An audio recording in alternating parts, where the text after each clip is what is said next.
Thank you, Nick. Big pieces of construction equipment scattered across parts of Loop 410 on the south side, causing the highway to shut down early this morning. Happened on 410 between Southton and Roosevelt. Sarah Costa joins us live from home. Sarah, that mess all cleaned up now?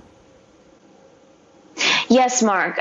Those lanes have been reopened, but it did take crews several hours to clean up all of that mess after all that construction debris was scattered across the westbound lanes. Just take a look. So police say this happened around a little after midnight last night when a truck carrying construction equipment lost control and it was actually carrying a Bobcat generator when it was driving the eastbound lanes of 410. That driver lost control and hit the wire median, rolled his truck. That's when part of the back end of his truck scattered across the westbound lanes of 410, including that Bobcat generator that flew across all the westbound lanes and eventually landed in the grass on the other side of those westbound lanes.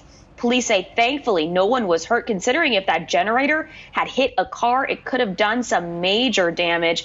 The driver also walked away with no injuries. Crews had to shut down those westbound lanes to clean up that mess for several hours.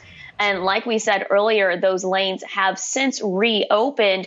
Police say they believe the driver crashed because he may have been going too fast. Live from home, I'm Sarah Costa, KSAT 12 News. Stephanie?